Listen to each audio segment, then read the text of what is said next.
भक्ता विन देवा कैसी रूप घडे सेवा शोभविले गिरा सोने के ठाई हीरा देवा विन भक्ता देवा विन भक्ता कोण देते निष्कामता शोभविले गिरा सोने के ठाई हीरा तुका म्हणे बाळ तुका म्हणे बाळ माता जैसे स्नेह जाळ शोभविले हीरा सोने के ठाई हीरा विठ्ठल विठ्ठल विठ्ठल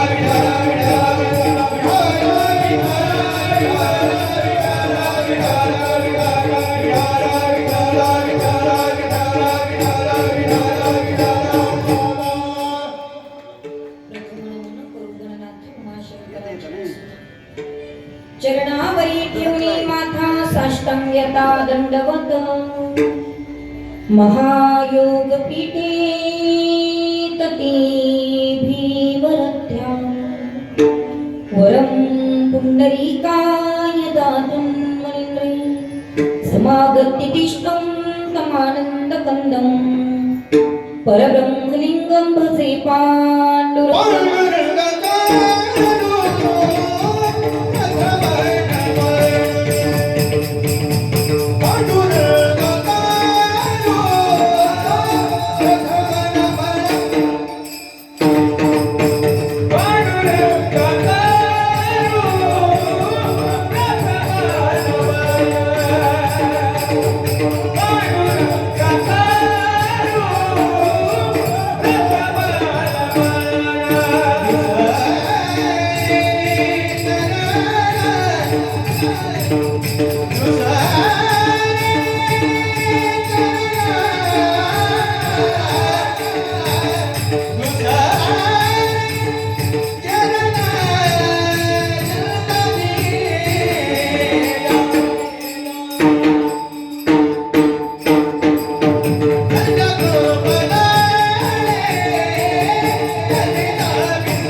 बाबाजी सद्गुरु दास तुका जयांचे केली स्मरण होय सकळ विद्येंचे अधिकरण तेच बंधू श्री चरण श्री गुरूंचे ते नमस्कारुनी आता ओम नमो ज्ञानेश्वर करुणाकरा दया तुमचा अनुग्रह लादलो पावन झालो चराचर ओम नमो जियाद्या वेद प्रति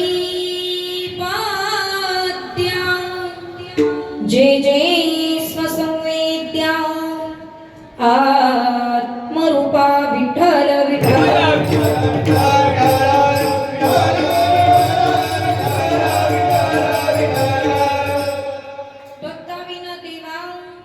भक्ता विन देवा कैसी रूप घडे सेवा शोभविले हीरा सोने के ठाई हीरा प्रस्तुत प्राप्त प्रसंगी कीर्तन रूपी सेवेकरिता निवडलेला अभंग महान भागवत भक्त संत सम्राट विश्ववंद्य महाराष्ट्र भूषण जगद्गुरु जगदवंदनीय श्री संत तुकोबाराय यांचा अत्यंत महत्त्वाचा बहुतेकांच्या परिचित असणारा ओळखीचा असणारा साधा सोपा केवळ 4 चरणाचा पण त्या देवाचं आणि आपलं नातं सांगणारा अभंग आज या ठिकाणी अधिक मासाच्या सांगतेच्या निमित्ताने हे कीर्तन आणि या कीर्तनासाठी निवडलेलं आहे. विठ्ठल विठ्ठल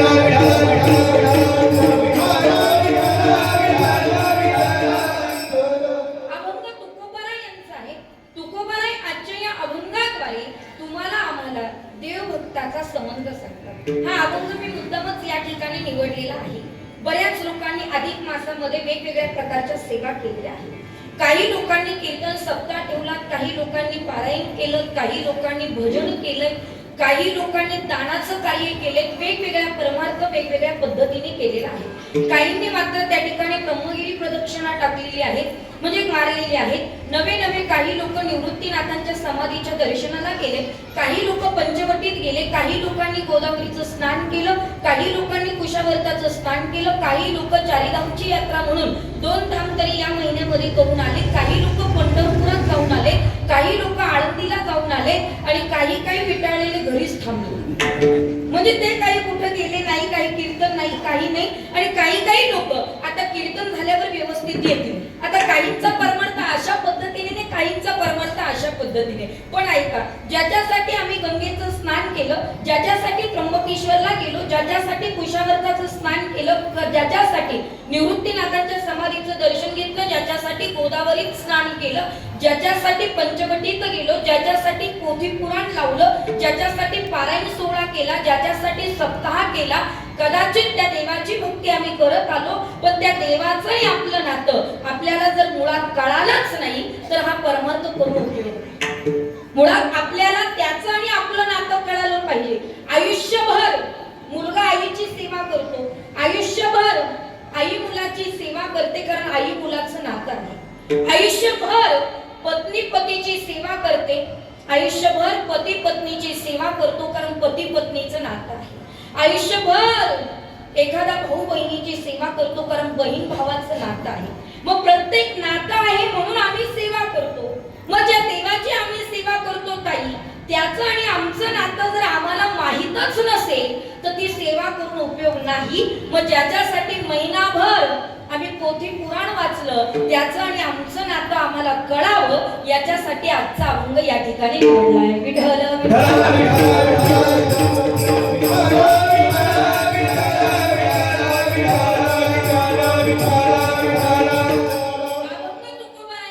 अतिशय गोड आहेत, सर्वांच्या परिचित आहेत, सोपा आहे, ओळखीचा आहे. माऊली इथे बसलात की निदान घरी जाता जाता चिंतन केलं तरी पाठ होईल इतका सोपा अभंग या ठिकाणी घेतलेला आहे. अनेक प्रकारचा विस्तार न करता, कदाचित तुकोबारायांचा अभंग आपल्याला माहित आहे, पण किम निमित्ताने मी इथे निवडलेला आहे याचं कारण तुम्हाला सगळ्यांना ज्ञात आहे, परंतु सांगणं मात्र त्या ठिकाणी माझं कर्तव्य आहे. अधिक मासाची सांगता आज संपूर्ण महाराष्ट्रभर वेगवेगळ्या पद्धतीने केल्या जाते. और महाराष्ट्रामध्ये वेगवेगळ्या प्रकारचे कार्यक्रम घेऊन अधिक मासाची सांगता होतो. कोटमगावकर आपण इतके भाग्यवान आहात. मी तर म्हणते पंचक्रोशीमध्ये तुम्ही इतके भाग्यवान आहात की संपूर्ण महिनाभर तुम्ही त्या पोथीचं पारायण केले आणि त्या पारायणामध्ये संपूर्ण गाव जिवंत राहून त्या पारायणाची सांगता केली. हे सुद्धा तुमचं भाग्य आहे. कदाचित पारायण करता करता अर्धवट राहून गेलं असतं तर त्याची सांगता तुम्हाला करता आली नसते, परंतु हे पारायण तुम्ही महिनाभर केलंय आणि म्हणून ते सांगता आज या ठिकाणी आहे. अधिक मासाचा पर्वकाळ आहे. अधिक मास आपल्या सर्वांच्या दृष्टीने अत्यंत महत्त्वाचा आहे. मी डायरेक्ट अभंगाकडे प्रवेश करणार आहे कारण आपल्याकडे वेळ फार कमी आहे. राईट 9ला 5 कमी असताना आपल्याला कीर्तन आवरायचं आहे. कदाचित तुम्ही म्हणाल ताई 8 वाजलेले आहेत. आपल्याला एका तासामध्ये जेवढं कीर्तन करता येईल तेवढं मी करण्याचा प्रयत्न करणार आहे. फक्त ऐकणारे कान जागे असावे, तुमचं फार महत्त्वाचं आहे. म्हणजे डोळेही तीक्ष्ण असावे, कानही जागे असणं फार महत्त्वाचं आहे. ऐका, आता ज्या मासानिमित्त ही सांगता आपण या ठिकाणी करतोय, तो मास म्हणजे नेमका काय ते सांगणं मात्र त्या ठिकाणी माझं कर्तव्य आहे. 4 गोष्टी आहेत महाराज. या मासाला 4 प्रकारची नावं पडलेली आहेत. कोणती कोणती आहे तुम्ही सगळे इथं ज्ञात आहात, अज्ञात कोणी नाहीये. प्रत्येकाला प्रत्येक नाव माहित आहे. 4 नावं पडली, पण ती का पडलेली आहे ते सांगते, मग अभंगाकडे वळते. ऐका, पहिलं नाव पडलंय त्याचं नाव आहे मलमास. तुम्ही जर व्यवस्थित ऐकलं तर तुम्हाला कीर्तन कळेल. माझं कीर्तन म्हणजे टाइमपास अजिबात नाही बरं का. माझं कीर्तन ऐकायला कानच जागे असावे लागतात. खरं तर अनेकदा आपल्या लोकांना जो टाइमपास महाराज करतो त्याचंच कीर्तन आवडतं. आणि काही लोकांचं असं आहे, काही लोक सेवा करतात पण सेवा मनोभावे करत नाही. काही लोक म्हणतात कीर्तनकाराचं पाकीट जर महाग असेल तर ती सेवा टाळावी. आता विनाकारण लोकांनी मला बदनाम केलंय, हे दुर्दैव लोकांचं आहे. लोक सहज म्हणतात की कांचनताईंचं पाकीट महाग आहे. मी खोटं नाही सांगत, लग्नाच्या आधीपासून ते आतापर्यंत कोटम गावामध्ये अंबादास भाऊ तुमच्याकडे खूप सेवा झाली बरं का, खूप सेवा झाल्यात माझ्या. पण आजपर्यंत तुम्ही इथं बसलेले आहात, मी जागेवर उभी आहे, आजपर्यंत मी कधी फोनवर तुमच्याकडे मानधन ठरवलेलं नाही. पण काही लोक इतके विटाळलेले आहेत की त्यांना जर सप्ताह कीर्तन घ्यायचंच नसेल आणि त्यांना जर वाटत असेल की हे कीर्तन टाकू नये म्हणून ते विनाकारण माझी बदनामी करतात. म्हणून अशा लोकांना माझं सांगणे, तुम्हाला घ्यायचं नाही तुम्ही घेऊ नका. मला काही माझ्या निवृत्तीनाथांनी कमी केलेलं नाही. मी आजही महिन्याला 2-2 कार्यक्रम करते, सकाळपासून संध्याकाळपर्यंत 2 कार्यक्रम करते. माझ्या निवृत्तीनाथांची कृपा माझ्यावर आहे. तुम्ही द्यावेत मी करावेत हा भाग नाहीये, मी एक निमित्त आहे. पण निवृत्तीनाथांच्या सेवेचा परिणाम असा आहे की मी दिवसाला 2-2 कार्यक्रम करते. तुमच्या गावाने टाळलं, तुमच्या म्हणजे तुमच्या नाही, अनेक जण लोक बोलतात त्यांच्या गावाने टाळलं म्हणजे माझे कीर्तन बंद पडतील असा गैरसमज कोणी करू नये.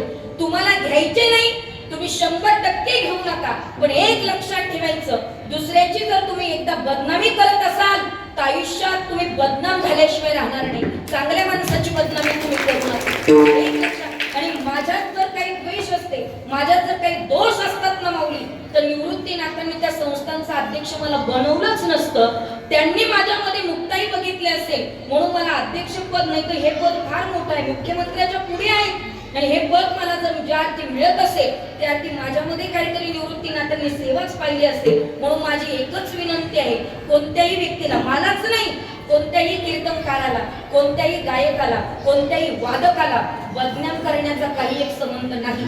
ज्या अर्थी आपण दुसऱ्याकडे बोट करतो त्या अर्थी आपली 4 बोट आपल्याकडे असतात, हे कधी विसरू नका. पण मला तुम्हाला एवढंच सांगायचंय की कोटमगावमध्ये आपण सगळेजण जमलेले आहात. कोटमगावकरांनी मला ही सेवा दिलेली आहे. खरं तर मी तुमची ऋणी आहे आणि मी लहानची मोठीच या गावामध्ये झालेली आहे. मला त्याचा स्वाभिमान आणि अभिमान आहे. आतापर्यंत कोणी किती टाळण्याचा प्रयत्न करू द्या, पण कोटमगावकरांनी मला आजपर्यंत टाळलेलं नाही. हे तुमच्या सर्वांचे उपकार आहे, सर्वांचे उपकार आहेत. आणि खरं सांगू का, मी तुमच्या समोरच मोठी झाले. म्हणून तुम्हाला अंबादास भाऊ, निमकर भाऊ, तुम्हाला बघितलं ना शिवनाथ भाऊ, की मला वाटतच नाही मी मोठी आहे म्हणून. मी तुमच्याकडे बघितलं की मला अजूनही वाटतं की 9वीतली कांचनताई तीच तुमच्या पुढे उभी आहे. कारण तुम्ही मला मोठे करणारे आहेत. मी मोठी झाले हे तुमच्यामुळे झालेत महाराज, तुमच्या सर्वांचे आशीर्वाद आहेत. पण ऐका, माझा सांगण्याचा उद्देश हा होता की मात्र त्या ठिकाणी सप्ताह जर करत असाल तर सप्ताहामध्ये तुम्ही जर जीव घालून सप्ताह करत असाल तर हे दान त्याला पोहोचू शकत नाही. कीर्तनकाराला एवढंच द्या, गायकाला एवढंच द्या, वादकाला एवढंच द्या आणि अन्नदान करताना एवढंच करा, उरायला नकोय, अशी जर भावना तुमच्यामध्ये असेल तर ती सेवा कितीही केली तरी त्याचा उपयोग होत नाही. म्हणून या अधिक मासाचं असेल महाराज, त्याला अधिक मास नाव का पडलं, म्हणून हे प्रत्येक मासाचं नाव का पडलं मी अगदी व्यवस्थित तुमच्या पुढे मांडणार आहे. पहिलं याला मात्र नाव पडलं मलमास. मलमास नाव का पडलं तुम्हाला सगळ्यांना माहिती आहे का? फक्त कान जागे ठेवून ऐका. मलमास नाव का पडलं? कारण असं आहे महाराज, प्रत्येक वर्षाचे 10 दिवस बाहेर काढण्यात आले बरं का. ते 10 दिवस मिळून 30 दिवस झाले. पण या अधिक मासामध्ये म्हणजे मल मासामध्ये सूर्यानं मात्र संक्रमित केलेले दिवस नाही, म्हणून हा मलमास आहे. म्हणजे सगळ्या दिवसांना सूर्य संक्रमित करतो, पण सूर्य या ग्रहाने या ज्या दिवसांना संक्रमित केलेलं नाहीये, म्हणून याला मलमास नाव पडलं. मलमास का? कारण या दिवसामध्ये कुठल्याही प्रकारचं लग्न केल्या जात नाही. या दिवसामध्ये साखरपुडा होत नाही. या दिवसामध्ये वास्तुशांती होत नाही. या दिवसामध्ये जे मात्र पवित्र कार्य आहे ते केल्या जात नाही. आता काही लोक या दिवसाला मानतच नाही माऊली, या दिवसाला मानत नाही, पण त्यांचे सण कधी येतात. पण आपले सण बरोबर ऋतूनुसार सण येतात. रामनवमी कधी येते त्याचं नीट निरीक्षण करा. दत्त जयंती कधी येते त्याचं नीट निरीक्षण करा. खरं तर हा जो महिना आहे, जो मलमास आहे, तो उपकारात्मक महिना आहे बरं का. याने सगळ्या दिवसांवर उपकार केलेले आहेत. हे जर 30 दिवस निघाले नसते ना तर ऋतू सुद्धा वेळेवर घडले नसते. पावसाळ्यात पावसाळा नसता, हिवाळ्यात हिवाळा नसता, उन्हाळ्यात उन्हाळा नसता. सगळे ऋतू मात्र ज्या त्या वेळेला घडतात. याचं कारण एक आहे, या मासाचं पुण्य आहे. हा जो मास आहे ते उपकारात्मक आहे. या मासामध्ये मात्र तो मलमास म्हणण्यात आला, मग या मलमासात वास्तुशांती केल्या जात नाही. आणि मग कदाचित ज्या माणसांना याच्यावर मात्र त्या ठिकाणी डाऊट आहे, शंका आहे, मग ते लोक म्हणतात करून तर पाहू, काय होतं ते पाहू. मग काही लोकांनी याच्यात वास्तुशांती करायला सुरुवात केली. पण वास्तुशांती जर या महिन्यात केली तर त्या वास्तूमध्ये शांताबाई नांदते, शांती नांदत नाही. कळते का तुम्हाला? शांताबाई नांदे पण शांती नांदणार नाही. या महिन्यामध्ये साखरपुडा करून उपयोग नाही. या महिन्यामध्ये जर एखादा विवाह झालाच, लग्न जर तुम्ही मात्र हटकून केलंच तर दिवाळीपर्यंत ते टिकत नाही. हे मी नाही सांगत बरं का, ग्रंथात वर्णन आहे. या महिन्याला जर सूर्याने संक्रमित केलेलं नाही तर या दिवसांमध्ये मात्र त्या ठिकाणी मंगल कार्य होऊ शकत नाही. म्हणून याला मलमास नाव पडलं. पण हा जो मलमास आहे तो भगवंताकडे गेला, देवा जर मी सगळ्या ऋतूंवर उपकार केलेले आहेत, सगळे ऋतू माझ्यामुळे वेळेत येतात, सगळे सण माझ्यामुळे जर वेळेत येतात, तर मग मला ही सगळी लोक मलमास का म्हणतात? मग माझ्याकडे तुच्छतेच्या नजरेने का पाहतात? मी जर उपकारात्मक आहे तर माझ्याकडे तुच्छतेच्या नजरेने का पाहतात? आणि माझा भगवान परमात्मा दयावान आहे. माझा भगवान परमात्मा दयाळू आहे. भगवंताने सांगितलं, बाबा तू खरंच उपकारात्मक आहे, मग तुला काय पाहिजे? देवा कदाचित मला असं वाटतं, मला मलमास म्हणून पाहण्यात आलं, जर मला जर नाव असेल तर फार बरं होईल. देवानं पाहिलं हा उपकारात्मक आहे, कारण हा महिना असा आहे की सगळ्या ऋतूंवर उपकार करतो. मग आता याला नाव काय द्यावं? देवानं विचार केला, प्रत्येक महिन्याला नाव आहे, मग या महिन्याला नाव काय द्यायचं? प्रत्येकाकडे विनंती केली, काहीतरी नाव दिलं पाहिजे. सगळ्यांनी नकार दिला. आणि मग भगवंताने सांगितलं, हे बघ बाबा, रुसू नको, राग करू नको, पण तू उपकारात्मक आहे. मग तुला जर कोणतं नाव नाही, मात्र याच्यामुळे जर तू उदास असेल तर मी स्वतःचं नाव तुला देतो. म्हणून त्याचं नाव पडलं पुरुषोत्तम. ते ऐकलं तुम्ही? पुरुषोत्तम नाव हे देवानं स्वतः या मलमासाला दिलं. पण मात्र त्या ठिकाणी पुन्हा परत या मासाला शंका पडली, देवा तुम्ही तुमचं नाव दिलं, पण नुसतं मंत्रीपद देऊन उपयोग नाही, काही खातं तर दिलं पाहिजे. कळते का तुम्हाला? नुसतं मंत्रीपद काय उपयोगाचं? काही खातं तर द्या माझ्याकडे, नाही तर काय चक्र मारण्यातच वेळ जाईल. मग मला काहीतरी खातं पाहिजे. हे बघा, नुसतं कार्यकर्ता होण्यात काही मजा नाही बघा. काहीतरी पद असेल तर त्याला मजा आहे, नाही तर उगाच चक्र मारायच्या, याच्या मागं फिर त्याच्या मागं. काही पद तर मिळालं पाहिजे ना. तेव्हा या पुरुषोत्तम मासाने विनंती केली, देवा मला नाव दिलं पण काही खातं बितं तर द्या, काही कामाचं तर असू द्या. मग देवानं सांगितले, बघ तुला मी खातं देतो आणि त्या खात्याचं नाव आहे अधिक मास. लक्षपूर्वक ऐका बरं का, तुम्हाला मी विचारणार आहे, अधिक मास. मग अधिक मास का देवा? आता ऐक, तुला मलमास म्हणण्यात आलं ना, तुझ्या महिन्यामध्ये मात्र मंगल कार्य होऊ शकत नाही ना, पण अधिक मास नाव मी तुला देतो, हे महत्वाचं खातं मी देतो. याचं कारण असं आहे, या महिन्यामध्ये जी लोक पुण्यकर्म करतील, दान धर्म करतील, त्यांना मात्र अधिक फळ मिळाल्याशिवाय राहणार नाही. म्हणून अधिकच ते अधिकम फलम. या महिन्यामध्ये तुम्ही जितकं अधिक कराल त्याचा अधिक प्राप्त होत असतं. म्हणजे प्रत्येक वर्षाला तुम्ही जे कार्य करतात ना, त्याचं पुण्य फक्त त्याच वर्षापुरतं राहतं. पण अधिक मासामध्ये तुम्ही जे दान करतात ना, ते आयुष्यभर त्याचं पुण्य अधिक वाढत राहतं. म्हणून या अधिक मासामध्ये दान धर्म केलं पाहिजे. त्या अधिक मासामध्ये दान धर्म करणं गरजेचं आहे. मग दान धर्म कोणाला करायचं प्रश्न आहे मोठा. विठ्ठल विठ्ठल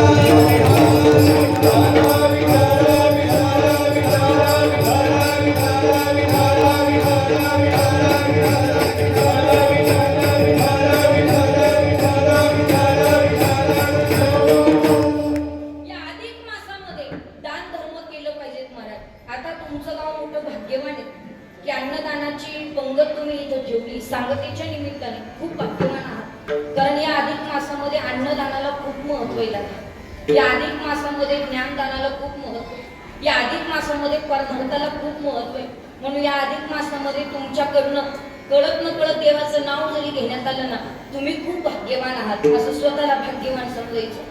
आणि तुम्ही बघा कायमचा अधिक मासामध्ये याच्या घरी खायला जाईन त्याच्या घरी तोंडात खाय असाच महिना संपला. खाता खाता संपला. खाता खाता संपल्यात काय मजा आहे? म्हणजे खाता खाता नाही तो गाता गाता संपला पाहिजे. काय गायलं पाहिजे? तर माझ्या भगवंताचं चिंतन गायलं पाहिजे. नाही काही जमलं तर सुंदर भजन केलं पाहिजे. राधे राधे हो राधे राधे राधे राधे हो राधे राधे राधे राधे हो राधे राधे राधे राधे हो राधे राधे राधे राधे हो राधे राधे राधे राधे हो राधे राधे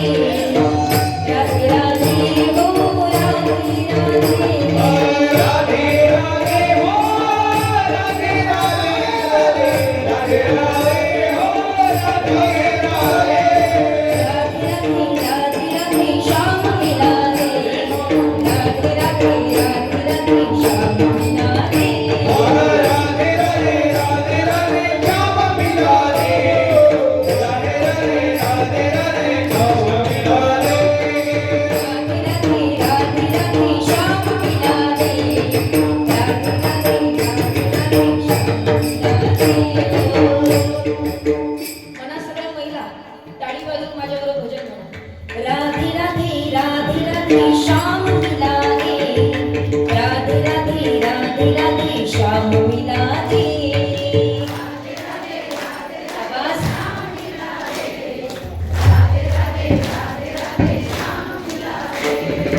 हम भी बोलो राधे राधे तुम भी बोलो राधे राधे.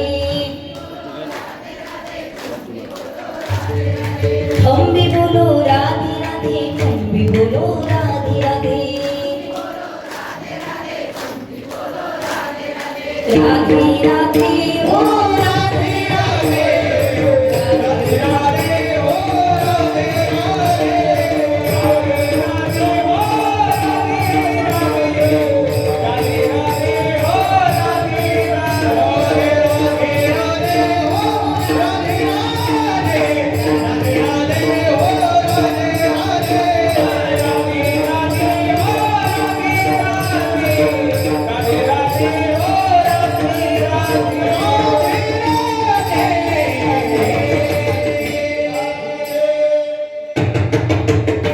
क्या बात आहे, वा, वा, वा.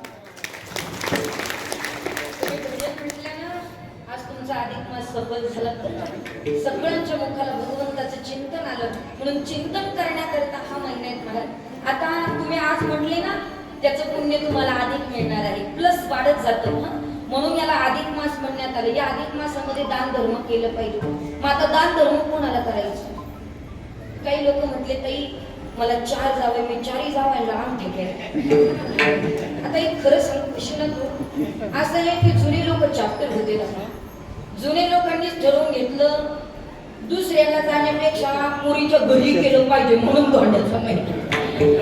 म्हणजे याला त्याला न जाता आपल्या पुरीच्या घरी गेलं पाहिजे म्हणून जावं. नाही तर जावई जेव घातलाच पाहिजे असं काही लिहिलं नाही बरं का. असं काही कुठं लिहिलं नाही. पण लोक चॅप्टर दुसऱ्याला का द्यायचं मग ते आपल्या घरीच गेलं पाहिजे. पण या अधिक मासामध्ये मौली माझं एकच म्हणणे गावामध्ये एखादी गरीब जोडपं आहे ना तुम्ही त्यांना घरी बोलवून घ्या आणि त्यांना जीव घाला. पण आपला असं आहे ना जे श्रीमंत आहे ना त्याला बोलवितो पण गरीबाला बोलवित नाही. तुम्ही पहा गरीबाची बाई बोलवली ना त्याला घरातला बोळा. श्रीमंताची बाई बोलवली ना मग तिला 2000ची साडी. हेच तर चुकते आपलं. इथेच मार खातोय आपण. ज्याला दानाची गरज आहे त्याला दान केलं पाहिजे. 100% तुम्ही त्याला दान केलं पाहिजे. गावामध्ये गरीब घराण्यातले लोक आहेत ना त्यांना बोलवा. म्हणून मला हे पटलं महाराज. नुसतं वैयक्तिक आपल्या आपल्या नातेवाईकाला न बोलवता अख्ख्या गावाला जीव घातलं. तुम्ही फार पुण्यवान आहे. म्हणजे कुणीच जाणलं नाही श्रीमंतही नाही गरीबही नाही सगळे या जेवायला. याला दान म्हणतात बरं का. म्हणून तुम्ही पहा या महिन्यात असं आहे तुम्ही जितकं दान कराल त्याच्या दुपटीने तुम्हाला पुण्य मिळतं. जेवढा परमार्थ कराल त्याच्या दुपटीने तुम्हाला फळ मिळतं. आणि असंही या महिन्यामध्ये तुम्ही या महिन्यात जेवढं पाप कराल ना त्याच्या दुपटीने तुम्हाला भोगावं लागतं. म्हणजे याला अधिकच नाव पडलं ना मग कोणतीही गोष्ट करा ती अधिकच मिळेल. तुम्ही पाप केलं त्याचा अधिकच फळ भोगावं लागेल. तुम्ही पुण्य केलं त्याचा अधिकच फळ फळ भोगावं लागेल, म्हणून अधिकस्य अधिकम फलम, म्हणून याला अधिक मास नाव पडलं. आता ऐका, हे तिन्ही नाव महत्वाचे. पहिलं नाव काय? महिला मंडळ, तुम्ही ऐकता ना? भूक नाही लागली ना तुम्हाला? मी वेळेत सोडणार आहे, फक्त तुम्ही माझ्याकडे लक्ष द्या. पहिलं नाव काय पडलं? मलमास. दुसरं नाव काय पडलं? पुरुषोत्तम मास. तिसरं नाव काय पडलं? काय हुशार माणसं आहे तुम्ही. मला फार बरं वाटलं. काय उत्तर देत मला, असं उत्तर दिलं पण मला स्वतःला बरं वाटतं का? लक्षपूर्वक ऐका. अधिक मास. आता मलमास नाव पडलं, बरोबर आहे. पुरुषोत्तम नाव मास पडलं, बरोबर आहे. अधिक मास नाव पडलं, बरोबर आहे. पण खोटं नाही सांगणार शिवनाथ भाऊ, मी सगळे ग्रंथ चेक केले, म्हणले कुठंतरी हे नाव सापडलं पाहिजे. पण सगळे ग्रंथ पाहिले, पण हे जे चौथं नाव आहे मला ते कुठं सापडलं? धोंड्याचा महिना. नाही हो, नाही सापडला. तर काय सांगू तुम्हाला? काय आता धोंड्याचा महिना नाव कुठून आलं तेच कळालं नाही. काय माहितीये का, दगड रुपी सासऱ्यानं फरशी रुपी सासूबाईला सांगितलं की बाई, वीट रुपी पोरगी आपण दुसऱ्याच्या घरी दिलंय, ज्याला वीट दिली ना तो धोंडा आहे, त्याला बोलवलं पाहिजे. म्हणून त्या धोंड्याला बोलवलं आणि मग तो धोंडा जेव घातला. आता तुम्ही त्याला अख्खा धोंडा जेव घाला, पण तो त्याचं वागणं सोडणार? काही बरं का, सगळे नाही. काही अजिबात तुम्ही त्यांना डोक्यावर घ्या, नाही तर काही करा, पण ते वाकडेच कधी सरळ होत नाही दादा. म्हणून लक्षपूर्वक ऐका. याला हे दिलं, त्याला ते दिलं. आता काय झालंय माहिती का महाराज, त्याचं कारण असं आहे लखन महाराज, मला नेहमी असं वाटतं, जेवढी सोशल मीडिया चांगली ना तेवढी सोशल मीडिया वाईट. नवनाथ भाऊ, त्याचं कारण असं आहे, कारण ही व्हॉट्सअप, फेसबुक, इंस्टा, आता आपण सगळे इंस्टा पाहायला लागलो. या महिलांकडे सुद्धा इतकं मोबाईलचं प्रमाण वाढलंय ना, यांच्याकडे सगळ्यांकडे इंस्टाग्राम आहे. तुम्ही बघा, या सगळ्या मोबाईलवर बिझी आहेत. तुम्ही पहा, पोरगं जर रडायला लागलं ना, पहिलं पोरगं रडायला लागलं ना, तर आई हातातलं काम टाकीत होती, मग पोराला नादी लावित होती. बरोबर आहे की नाही? नादी लावित होती. आता त्याच्यानंतर काळ पलटला. आता मात्र पोरगं जर रडायला लागलं ना, ताई मोबाईल त्याच्या हातात देत होती. आणि आता इतका वाईट काळ आहे ना, आता जर पोरगं रडायला लागलं ना, तर आई मोबाईल पाहते, तिलाच बोलवावं लागतं का बाई पोरगं रडतंय. म्हणजे इतका वाईट काळ आलाय. आणि या मोबाईलनं नुकसान केलेत आपल्या सगळं. म्हणजे तुम्ही जेवढा फायद्याचा आहे ना, तेवढा नुकसानकारक आहे. त्या मोबाईलवर, त्या इंस्टावर ही सगळी लोक व्हिडिओ पाहायला लागलेत महाराज. आता विचार करा बरं, त्याच्यात थोडासा विचार करा माता मौलांना. या इंस्टावर तुम्ही व्हिडिओ पाहायला लागले, या अधिक मासाचे वेगवेगळ्या प्रकारचा सत्कार समारंभ, वेगवेगळ्या प्रकारचा धोंड्याचा महिना साजरा करताना ते इंस्टावर दाखवतात. आणि मग या बहिणींना, भावांना टॉर्चर करतात. त्याच्या घरी एवढा मोठा धोंडा झाला, त्यांनी एवढं स्वागत केलं, मग आमचं का नाही? आम्हाला सुद्धा घेतलं पाहिजे. अरे, ज्या भावाच्या शेतात जर काही पिकतच नसेल तर तुमचा धोंडा कसा काय? सगळे भाऊ श्रीमंत आहे का या जगामध्ये? सगळे भाऊ बहिणींचं कार्यक्रम करू शकतात का? अजिबात नाही. म्हणून माझ्या माई बहिणींना तुम्ही समजून घेतलं पाहिजे. नाही बोलू, फार सोनं घेतलं म्हणजे भाऊ चांगला, आणि फार साड्या घेतल्या म्हणजे भाऊ चांगला, अजिबात नाही. माझं म्हणणं एक आहे, वरचा देखावा करण्यापेक्षा भावाच्या मनात बहिणीच्या विषयी अंतःकरणापासून प्रेम असणं हा महिना. अंतःकरणात प्रेम असलं पाहिजे. नुसतं वरवरचा देखावा काय उपयोगाचा आहे? मग तुम्ही मस्त महागाची साडी घेतली आणि बहिणीचा फोन आला, दादा खूप त्रास होत आहे, लवकर ये, तुम्हाला यायला वेळ नाही, आणि तुम्ही साडी महागडी देतात, त्याला काय अर्थ आहे? मनातलं, अंतःकरणातलं प्रेम अतिशय महत्वाचं आहे. म्हणून एक लक्षात ठेवा, करू नये तुम्ही दान करतात, केलं पाहिजे. बहिणी भाच्यांना केल्यानं काही कमी होत नाही महाराज.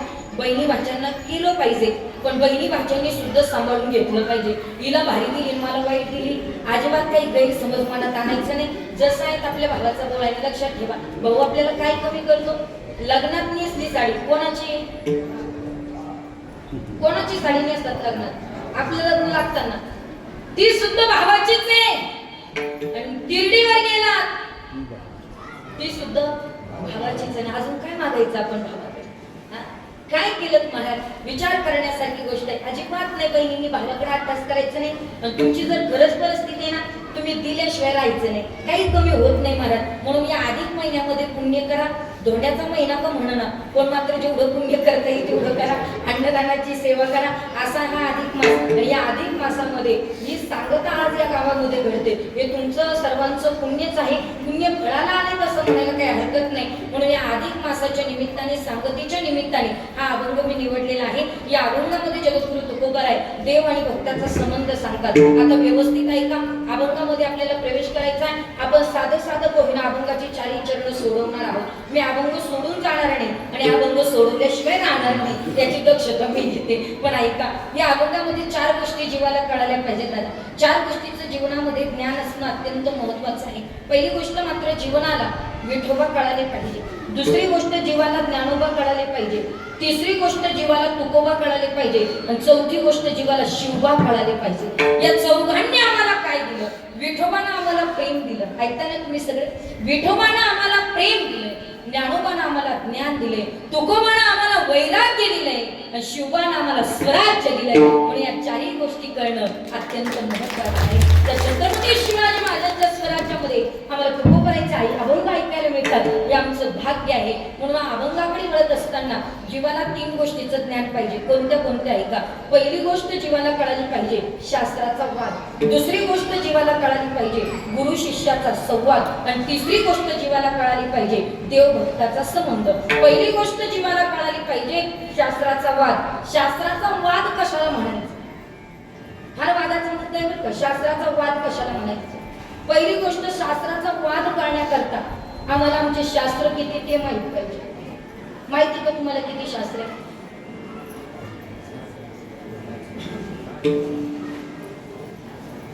किती शास्त्र आहे आपली? 6 शास्त्र. कोणकोणते? काय माहिती? योगशास्त्र, न्यायशास्त्र, वैशेषिक शास्त्र, पूर्वमीमांसा शास्त्र, उत्तरमीमांसा शास्त्र. हे शास्त्र आम्हाला कळाले पाहिजे. 6 शास्त्र. बरं ठीक आहे, शास्त्र नाही माहिती, ठीक आहे. वेद आम्हाला माहित नाही, आमचे पुराण आम्हाला माहित नाही, आमची गीता आम्हाला माहित नाही. लोक फक्त ओरडतात, गीता से क्या नाता है? गीता हमारी माता. गीता जर आपली आई आहे तर आपली आई शेजारच्या घरात पाहिजे का आपल्या घरात पाहिजे? बोला बोला. आपल्या घरात पाहिजे. मग इथं बसलेल्यांपैकी कुणाच्या घरामध्ये गीता ग्रंथ आहे? बोट वरती करा बोल. क्या बात आहे. एवढ्यांच्या घरामध्ये गीता आहे, आणि ज्यांच्या घरात नाही ना त्यांनी उद्याची उद्या घेऊन टाका. म्हणून ती गीता इतकी महत्वाची आहे ना, फॉरेनच्या लोकांनी त्याच्यावर रिसर्च केलंय. गीतेवर अमेरिकेच्या लोकांनी त्याच्यावर रिसर्च केलं. म्हणजे अमेरिकेच्या लोकांना आपली गीता कळाली, फॉरेनच्या लोकांना आपली गीता कळली. ज्ञानेश्वरी फॉरेनर लोक वाचतात आणि आपल्या देशात आपल्या राज्यात ती जन्माला आली पण आपल्या घरात नाही. हे आपलं दुर्भाग्य आहे. म्हणून घरात नसेल तर घरात घेऊन या.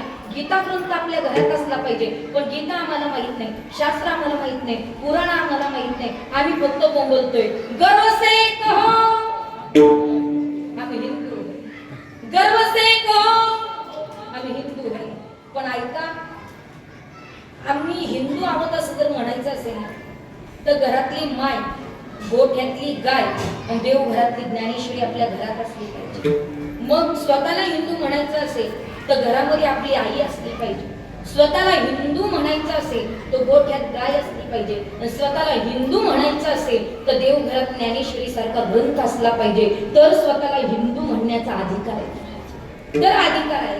घरी गेलं की याचं परीक्षण करा, नुसतं ऐकून सोडून देऊ नका. म्हणून स्वतःला हिंदू म्हणण्याचा अधिकार आहे. पण हे सगळं सोडा. हे जर आमच्या घरात नसेल तर शास्त्राचा वाद आम्हाला कसं कळेल? तसे वादाचे 2 प्रकार आहेत बरं का. वादाचे किती प्रकार आहेत? 2 प्रकार आहेत. तुम्ही ऐकत चला, मी सांगत चालते. वादाचे 2 प्रकार आहेत. एक सामान्यवाद आणि दुसरा शास्त्राचा वाद. आता सामान्यवाद कशाला म्हणतात आणि शास्त्राचा वाद कशाला म्हणतात? सामान्यवाद कशाला म्हणतात? जो भावाभावांमध्ये चालला त्याला सामान्यवाद म्हणतात. जो जावा ज्यानं नाव ठेवलं त्याच्या दररोज पाया पडावा. जावा कधीच नाही एकत्र यावा म्हणून जावा. जो जावांमध्ये चालला त्याला सामान्यवाद म्हणतात. सध्या महाराष्ट्राला काही रोग आला कोणास ठाऊक महाराज, सध्या बुवांमध्ये सुद्धा चालू झाला, त्याला सामान्यवाद म्हणतात. कोणी आता खरं सांगा, त्यांचा आपला काही संबंध आहे का? जे हात पाहतात, ज्यांचा अंकशास्त्राचा अभ्यास आहे, त्याचा वारकरी संबंधाचा काही संबंध आहे का? तरी लोक म्हणतात बुवा लोक बिघडलो. आता बुवाचा त्याचा काय हे बघा, बुवा वेगळा आणि तो वेगळा, ते एकत्र करू नका. मी वारकरी संप्रदायामध्ये हे सांगितलं जातच नाहीत महाराज. वारकरी संप्रदायामध्ये हरी नामाला जेवढं महत्व आहे तेवढं हातावरच्या रेषांना सुद्धा महत्व आहे. म्हणून तो वारकरी संप्रदाय टिकलाय महाराज, म्हणून टिकलाय. म्हणून अंधश्रद्धा नसावी आणि श्रद्धा असावी. पण सध्या बुवांमध्ये आमच्यात नाही एखादा महाराज चुकला ना, मग आपल्या महाराज मंडळीने काय करायला पाहिजे? ते उघडं करून सांगायला पाहिजे का झाकून ठेवलं पाहिजे? झाकलं पाहिजे की नाही? तुम्ही पाना दारुडे जर प्यायला बसली ना, त्यांना किती जास्त होऊ द्या, किती जास्त होऊ द्या, तरी घरी वहिनीकडे येताना ते म्हणतो वहिनी आज थोडी कमीच घेतली आहे. मग दारुडा जर दारुड्याची बाजू घेतो तर बुवानं बुवाची बाजू काय घेऊ? चुकत असेल महाराज मंडळी महाराज, अरे माणूस आहे तोही चुकतोच, पण त्या चुका झाकल्या पाहिजे. पण आपल्या बुवा बुवांमध्ये जर वाद घातला तर लोकांनी आपल्याकडनं काय घ्यायचं? पण सध्या बुवा बुवांमध्ये सुद्धा चालू झाला, त्याला सामान्यवाद म्हणतात. आता ऐका, सामान्यवादातनं काय मिळतं? काय मिळतं? वादे वादे वदते वैरमन्य. त्या वादातनं फक्त वैरत्वच निर्माण होतं, त्याला सामान्यवाद. तिथं फक्त वैरत्वच मिळतं मला, त्याला सामान्यवाद म्हणतात. मग शास्त्राचा वाद म्हणजे काय? एकानं खंडन करायचं, दुसऱ्यानं मंडन करायचं, पुन्हा तिसऱ्यानं खंडन करायचं, पुन्हा चौथ्यानं मंडन करायचं. पण ऐका, खंडन त्यानेच करायचं ज्याला मंडनाचं ज्ञान आहे. दुसऱ्याला नाव त्यानेच ठेवायचं जो सर्व गुण संपन्न आहे. या बाईला कीर्तन जमत नाही हे त्यानेच म्हणायचं ज्यानं 4-5 तरी कीर्तन केले पाहिजे. नागानं बोंब मारायचे नाही, याचं पडलं त्याचं रंगलं, तुला काय जमतंय ते. तिथं 2 तास बोललं, साधी गोष्ट नाहीये. हो, आता काय सांगायचं? आयुष्य केलं, 20 वर्ष झाली कीर्तन करते, पण लोकांचे टोमणे ऐकू ऐकूच चाललंय सगळं. पण तुम्ही पहा, एवढं 2 तास बोलणं साधी गोष्ट नाहीये. एका गावामध्ये गेल्यावर हो एकानं मला सांगितलं, तर तुमच्यासारखी चाहती मंडळी असतात, त्यानं मला सांगितलं ताई हा जो माणूस आहे ना कायम समोर कीर्तनाला बसतो, मग कोणताही कीर्तन करायला तर त्याला नाव ठेव. त्याचा हरिपाठ पाठ नाही, त्याचा काकडा पाठ नाही, ते फक्त कीर्तन करायला नाव ठेवायचं एवढंच त्याच्या डोक्यात आहे. हा कीर्तनकार एवढे घेतो, तो कीर्तनकार त्याच्याशिवाय त्याला जमतच नाही. म्हणलं असं ठीक आहे, पण माझं डोकं असं मी डोक्यात ठेवून कार्यक्रम करते महाराज. त्या माणसाला मी इतकं लक्षात ठेवलं आणि मग त्यांच्याच गावामध्ये 1 वर्ष श्राद्धाचं कीर्तन होतं माझ्या, बरं का. कीर्तनाला गेले, तो नेमका पुढे येऊन बसला, म्हणजे सापडले कडे आता काही टेन्शन घ्यायचं नाही. ते कीर्तनाला येऊन बसलं, मी 15 मिनिटं कीर्तन लवकर आवरलं बरं का त्या दिवशी. 15 मिनिटं आवरलं, मी अशी बोलली, म्हणलं हे जे काका बसले ना समोर, आता ते काका श्रद्धांजलीवर 15 मिनिटं बोलतो. आता त्यानं उभे आयुष्यात तरी माईकच घेतलं, त्याला मुद्दा मी बोलायला बोलवलं. ते बोलायला बोलायला असं थरथर थरथर कापायला लागलं, माईक असं हालायला लागलं आणि हालायला लागलं. मी म्हणले नाही, तुम्हाला बोलायचंच आहे, तुम्हाला बोलायचंच आहे. ते म्हणले नाही जमत, बोलावंच लागेल. ते बोलायला उभं राहिलं आणि ते फोटोकडे पाहायला लागलं. जो मेला होता ना, म्हणजे गेला होता ना, त्याच्याकडे पाहायला लागलं. नंतर बोलता बोलता म्हणलं आताच हे माऊली आपल्याला निघून गेली. आपल्या सर्वांच्या वतीनं आणि माझ्या परिवाराच्या वतीनं गेलेल्या माणसाला मी खूप खूप शुभेच्छा देतो. एवढं सोपं वाटतं का हो? जिथं लग्नात शुभेच्छा द्यायच्या तिथं भावपूर्ण श्रद्धांजली, आणि इथं भावपूर्ण श्रद्धांजली तर शुभेच्छा. एवढं सोपं नाहीये 2 तास बोलणं. म्हणून नाव ठेवायचं असेल तर तो अधिकार आपण प्राप्त करा. सर्व गुण संपन्न असेल तर नाव ठेवण्याचा अधिकार आहे. खंडन त्यानेच करायचं ज्याला मंडनाचं ज्ञान आहे. चला पुढे सांगते महाराज. काय झालं, नवरा बायको होते आणि मग तो नवरा कामावरून आला, थकून आला, दमून आला बिचारा. ती बायको मोठी धार्मिक होती बरं का, आणि पत्नीनं पतिव्रता असणं, धार्मिक असणं फार महत्वाचं. ते थकून आली, दमून आली, तिनं बिचारीनं हातपाय धुवायला पाणी दिलं बाबा, हातपाय धुतले त्याने. तिनं सुंदर ताट करून आणलं, पाट बसायला टाकला, पाटावर तो बसला, ताट करून आणलं, ताट असं समोर ठेवलं आणि ताटाच्या समोर ती बसली. कशी बसली आलं का लक्षात तुमच्या? इमॅजिन करा, कल्पना करा. आधी तो बसला, मध्ये ताट ठेवलं आणि ताटाच्या अगदी समोर ती बसली. का बरं बसली? तिला असं वाटलं हे एकदा जरी म्हणलं भाजी फार सुंदर झाली तेवढंच मेलं संसारात.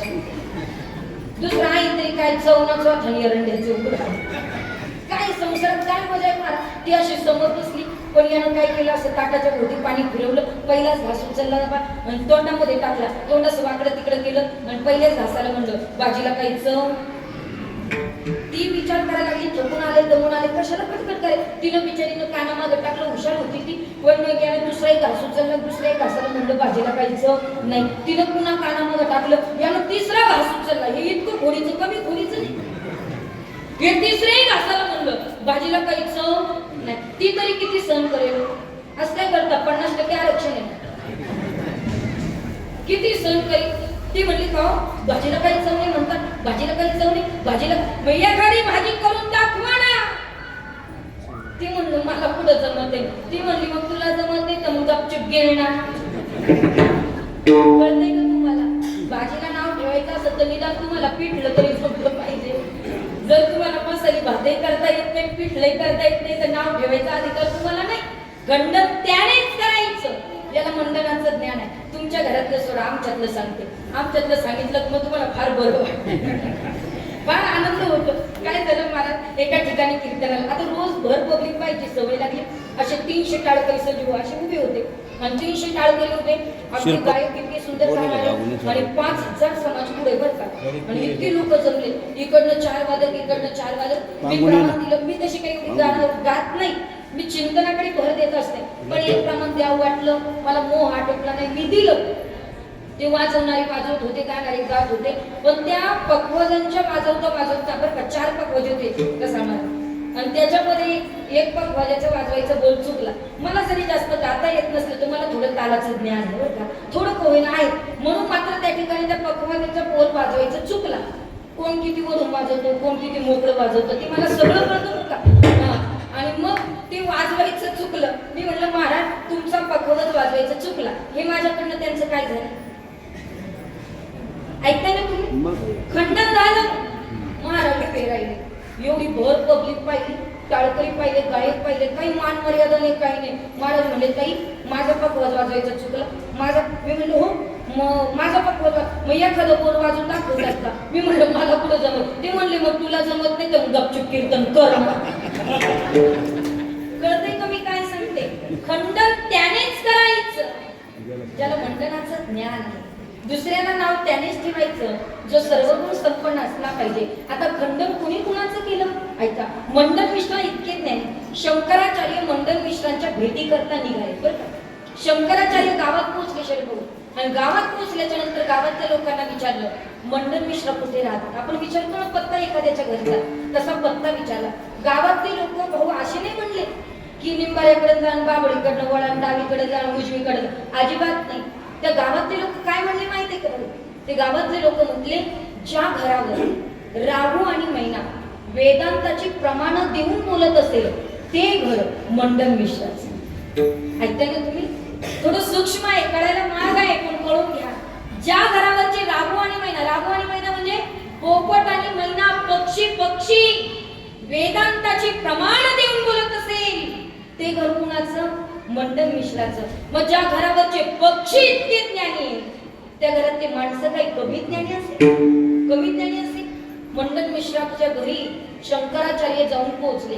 दोघांचा वाद सुरू झाला. शिवाजी तो वाद काही 1 दिवसाचा नव्हता, 2 दिवसाचा नव्हता. वाद होता 6 महिन्याचा. 6 महिने वाद चालला. एकानं खंडन करायचं, पुन्हा दुसऱ्यानं मंडन करायचं. आणि शंकराचार्यांनी मंडन मिश्राचं खंडन केलं. ऐकताना तुम्ही. त्यांचं खंडन केलं. हारले मंडन मिश्रा. पण त्यांची बायको जरा बाहेर आली अर्धांगिनी. ती म्हणली आचार्य तुम्ही त्यांच्याशी वाद घातला, मी त्यांची पत्नी अर्धांगिनी आहे, अर्धा अधिकार माझा आहे, माझ्याशी सुद्धा वाद झाला.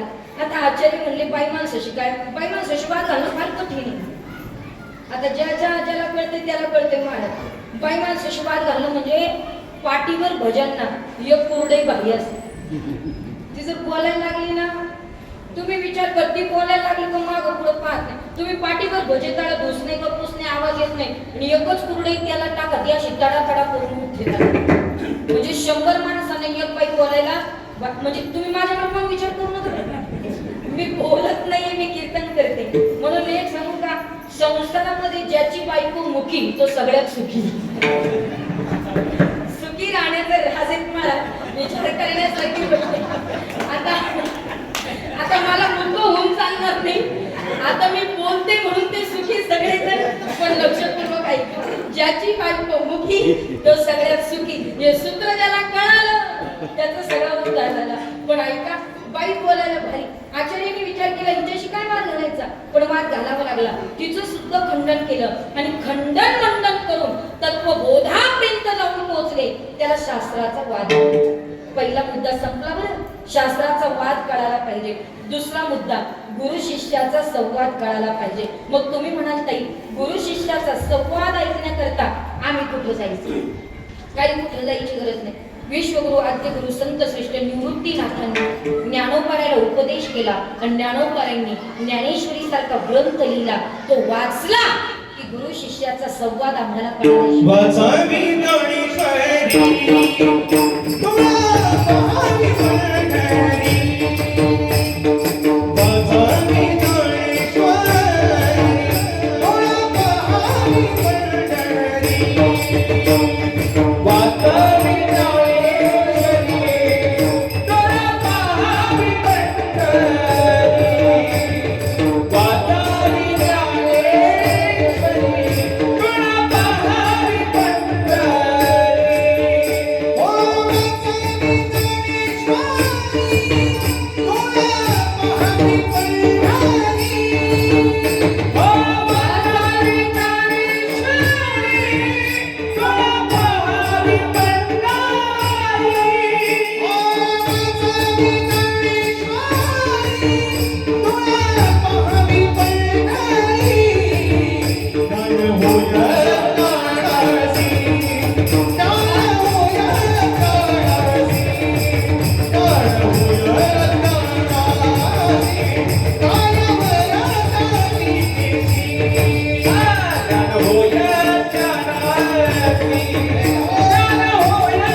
कीर्तन करायचं ना, मग ते हात सही सोडून करायचं. थोडं पाकिट एखादं जास्त जाऊ दे, पण कीर्तनात मजा आली पाहिजे. म्हणजे आपले लोक बरे गावातली गावं, अरे काय गावातली गावं, त्याला प्रमाण नीट पाठ नाही, ते म्हणत नाही, ते गात नाही, नुसतं माईक समोर उभं असणं, ते काही गावातली गावात होतात का?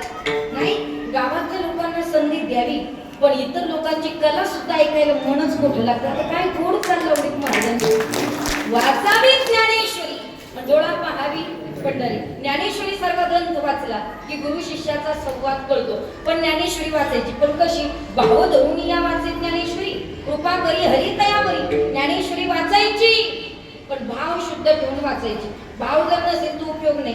कीर्तनकारांनी सांगितलं म्हणून नुसतं वाचायचंच वाचायचं याला काही अर्थ नाही. काही काही लोक फक्त शब्द पाळतात कीर्तनकाराचे. बघ, शिवनाथ एका ठिकाणी कीर्तनाला गेले होते आणि माझं असं म्हणणं, मी 10व्या वर्षश्राद्धाच्या कीर्तनाला गेली की लोकांना सांगत असते, मला शॉल आणि नारळ देण्यापेक्षा, आता नारळाची किंमत किती आहे? 40 रुपये. आणि शॉल कितीला आहे? 50 रुपये, 50 रुपये, 100 रुपये. लईच भारी घेतली तर 150 रुपये. म्हणजे असा तसा 200 रुपये खर्च आहे कीर्तन करायला. मी नेहमी लोकांना सांगत असते, मला शॉल आणि नारळ देण्यापेक्षा गावात एखादी व्यक्ती गेली मला दहाव्याला बोलवलं ना, त्यांच्या नावाने स्मशानभूमीत एक झाड लावा, 100% पुण्य. काही नाही महाराज, शॉली नारळ. आता तुम्ही काय, आता खोटं नाही सांगत. लोक आता ज्या नारळात पाणी नाही ना ते कीर्तन करा. बुक्का नारळ, आता तू बुक्का लावला की त्याचं काही खरं. लोक चॅप्टर आहे थांबतच. भाऊ, आता एक बाई मला बुक्का लावायला आली, तिनं बुक्का लावला, तिचं बोट काळ झालं. बरोबर आहे ना? तिचं बोट काळ झालं. आता तिनं कुठं पुसायला पाहिजे? तिनं माझ्या पदराला लोक विचारच करत नाही गं. म्हणून एक लक्षात ठेवा. आणि आता तुम्ही नारळ दिलं ना, ते नारळ लोक काही बिना पाण्याचे नारळ देतात. घरी फोडला का बुक्का, फोडला का बुक्का. त्याच्यापेक्षा आहे ना नारळ देण्या, आता त्याच्या मागे तुमचा उपदेश चांगला आहे, श्रीफळ तुम्ही देतात. पण माझं म्हणणं एकच आहे, झाड लावलं ना महाराज, तुम्ही नारळाचं लावा. गावातले लोक नारळ खातील, आपण नाही राहणार, पण ते तर खातील. पुण्याचं काम केलं पाहिजे. म्हणून एका कीर्तनामध्ये मी बोलले, झाडे लावा, झाडे. आणि आता आपण बोललं पाहिजे, नाशिककरांना झाडाची खूप गरज आहे. आता झाडं तोड झाली ना आपली बरोबर, म्हणून झाडं लावली पाहिजे. आणि म्हणून मी म्हणले झाडं लावा झाडे जगवा. त्यानं एका ठिकाणी काय केलं, कीर्तन आटोपलं, घरी गेलं आणि त्यानं झाडं लावली. आणि त्यानं झाडं लावल्याच्या नंतर गावातले कोणीतरी पिन मारले. आता पिना मारणारी राहतात, बरोबर आहे की नाही? पिना मार गावातले एखादं वाळू काढायला ट्रॅक्टर घेऊन गेलं ना, दुसरं पिन मारल्याशिवाय राहत नाही. ते कळून घेत नाही बा आपल्या गावातले जाऊ द्या म्हणून. नाही, ते पिना मारायची घाण सवय असते. आणि तेवढ्यात मात्र त्यानं पिन मारली पोलीस स्टेशनला. पोलीस आले त्याला बंद केलं. ते 2 महिने बंद होतं पोलीस स्टेशनला. आणि मग 3ऱ्या महिन्याला माझं कीर्तन त्यांच्याच गावात. मी पुन्हा म्हणले झाडं लावा झाडे जगवा. ते कीर्तन आटोपलं. ते म्हणलं ताई अजिबात हे सांगत जाऊ नका. म्हणलं काय चुकलं माझं? म्हणजे कशाला झाडं लावायला लावतात? मी झाड लावलं तर 2 महिने बंद होतो. म्हणलं काका झाड तरी कोणतं लावलं ते सांगा. ते म्हणलं गांजाचं. आता गांजाचं म्हणून तुम्ही तुमचा भाव चांगला ठेवा. कीर्तनकार काय सांगतात त्याच्याकडे लक्ष द्या. म्हणून वाचायची असेल ज्ञानेश्वरी भाव शुद्ध ठेवून वाचा. आणि म्हणून एक लक्षात ठेवा, गुरु शिष्याचा संवाद. माझ्या ज्ञानोबराईंवर उपकार कोणाचे असेल तर माझ्या निवृत्तीनाथांचे महाराज. आणि तुम्ही डायरेक्ट आळंदीला गेले निवृत्तीनाथांचं दर्शन घेत नसाल ना तर उपयोगच नाही महाराज. कारण ज्ञानोबराई सुद्धा म्हणतात श्री गुरु सारिका असता पाठी लाखा, इतरांचा लेखा कोण करी राजयाची कांता काय भिक मागे मनाची जोगी सिद्धी पावे. म्हणून ज्ञानदेव म्हणे तरलो तरलो आता उद्धरलो गुरु कृपे. गुरुच्या कृपेमुळे माझा उद्धार झाला. गुरु शिष्याचा संवाद ऐकायचा असेल तर ज्ञानेश्वरी वाचा. 2रा मुद्दा संपला. 3रा मुद्दा, जगाला देव भक्ताचा संबंध कळायला पाहिजे. देवाचा आणि भक्ताचं नातं अतिशय गोड आहे. भक्ताचं आणि देवाचं नातं अतिशय गोड आहे. भक्ताशिवाय देव होऊ शकत नाही आणि देवाशिवाय भक्त होऊ शकत नाही. लक्षपूर्वक ऐका. हिरा पाहिलाय का तुम्ही? हिरा हिरा हिरा तुमची वंशाची दिवी हिरे नाही बरं का. मी हिरा म्हणते. हिरा टणक दिसणारा हिरा, शोभेवंत दिसणारा हिरा. तुम्ही पहा तो हिरा आहे ना महाराज. एकानं काय केलं, सुतळीमध्ये गुंफला, गळ्यामध्ये घातला. त्याच्याकडे कोणी पाहिलं का? अजिबात नाही. पण तोच हिरा पिवळ्या पिवळ्या सोन्यामध्ये गुंफला आणि गळ्यात घातला तर त्याच्याकडे सगळे पाहिल्याशिवाय राहणार नाही. म्हणून सोन्याला हिऱ्याशिवाय शोभा नाही आणि हिऱ्याला सोन्याशिवाय शोभा नाही. दोघांनी भास मारायचा नाही. तुम्ही पहा पौर्णिमेची रात्र सगळ्यांना आवडते. आवडते की नाही? का बरं? लख प्रकारे येणारा चंद्र निघालेला असतो. मग तुम्ही पहा आमुषा कोणाला आवडते? जरा बोट वरती करा बघू. एकालाच आवडते. माग नका पाहू, नाव मी सांगते. त्याचं नाव आहे भगत. कारण त्याचा धंदा आमुषाच्या दिवशी तेजीत चालतो. तेजीत इतकी गर्दी राहते ना महाराज, गाडी लावायला जागा नाही. त्याचं तेजीत. पण आमुषा कोणाला आवडत नाही, पौर्णिमा सगळ्यांना आवडते. लख प्रकाश देणारा चंद्र निघालेला असतो. म्हणून चंद्राशिवाय रात्रीला शोभा नाही आणि रात्रीशिवाय चंद्राला शोभा नाही. चंद्र तेथे चंद्रिका, शंभू तेथे अंबिका, संत तेथे विवेका. हे एकमेका विना आहे. तसं सोन्याला हिऱ्याशिवाय शोभा नाही आणि हिऱ्याला सोन्याशिवाय शोभा नाही. हे महाराज अभंगाच्या पुस्तकात. शोभा विनीर हिरा, शोभा विनीर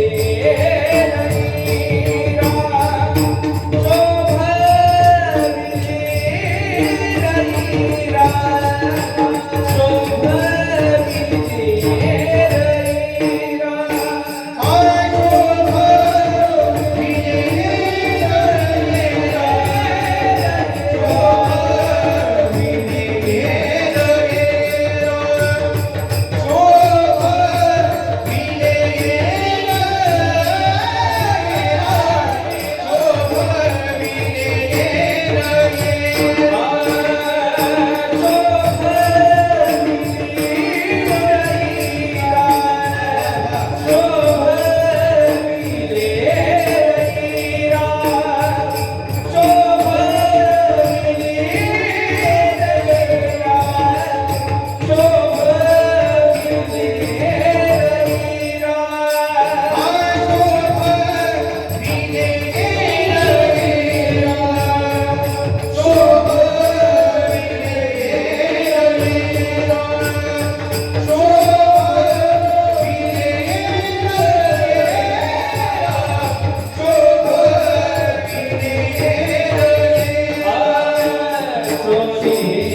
असं भक्त आणि देवाचं नातं.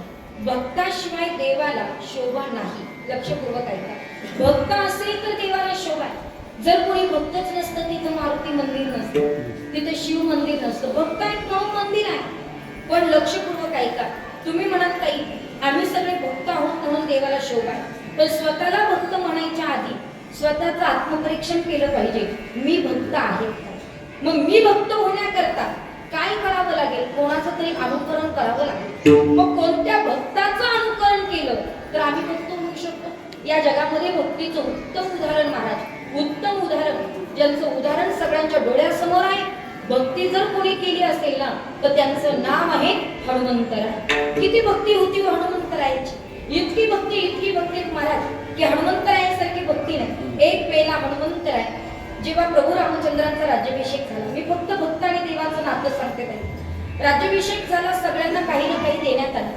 सुग्रीवाला राज्य दिलं महाराज, विभीषणाला लंकेचा राजा बनवलं, प्रत्येकाला काही ना काही दिलं बरं का. आणि सगळ्यांना दिलं. हनुमंतराय म्हणले सगळ्यांना दिलं, सगळ्यांचं सहकार्य होतं. मला काही नको देवा. देवानं सांगितलं नाही हनुमंता, तुम्हाला मला काहीतरी वरदान द्यायचं आहे. काय देणार? हनुमंतराय म्हटले. प्रभू रामचंद्रांनी सांगितलं हनुमंता माझं तुम्हाला वरदान आहे. 14 वर्षाच्या वनवासात मध्ये 14 वर्षाचा वनवास मी भोगत असताना जेव्हा जेव्हा आमच्या सगळ्यांवर संकट आलं ना तेव्हा सगळ्या संकटाचं निवारण करायला तुम्ही होते. बरोबर ना? लक्ष्मणाला समाधी लागलीत महाराज. लक्ष्मणजी बेशुद्ध झाले, त्यांना संजीवन आणून द्यायला कोण होतं? हनुमंतराय होते. जेव्हा जेव्हा संकट आलं त्या संकटाचं निवारण करायला तुम्ही होते. म्हणजे 14 वर्षाच्या वनवासामध्ये सगळ्या संकटाचं निवारण तुम्ही केलं. आज मला तुम्हाला काहीतरी द्यायची इच्छा आहे. म्हणजे काय देणार तुम्ही मला? तेव्हा प्रभू रामचंद्रांनी सांगितलं आई देवाच्या संकटाच्या वेळेस तू धावून आलास ना, माझं तुला वरदान आहे हनुमंता. या जगामध्ये कुणी पीडित असेल, कुणी संकटात असेल आणि गावातला प्रत्येक व्यक्ती तुझ्याकडे जर आला तर सगळ्यांचं संकट निवारण करण्याची क्षमता तुला प्राप्त होईल. हे वरदान मी देतोय. तेव्हापासून संकट मोचन हे नाव हनुमंत आहे.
स्टॉप करावं लागतं असे नवला माणसं घडून ठेवली. इतकं गोड आहे. म्हणून संकटाला निवारण करण्याची क्षमता त्याच्यामध्ये आहे. संकट निवारण म्हणून नाव पडलं महाराज. ऐका त्यावेळेला सीतामाईला असं वाटलं काय दिलं प्रभूंनी, आपण तरी काहीतरी द्यावं. सीतामाईनं गळ्यातला मोत्याचा हार काढला हनुमंतरायाला दिला. तेव्हा तुम्ही जे दिलं ते मला पटलं नाही. मोत्याचा हार दिला. हनुमंतरायाने मोत्याकडे पाहिलं.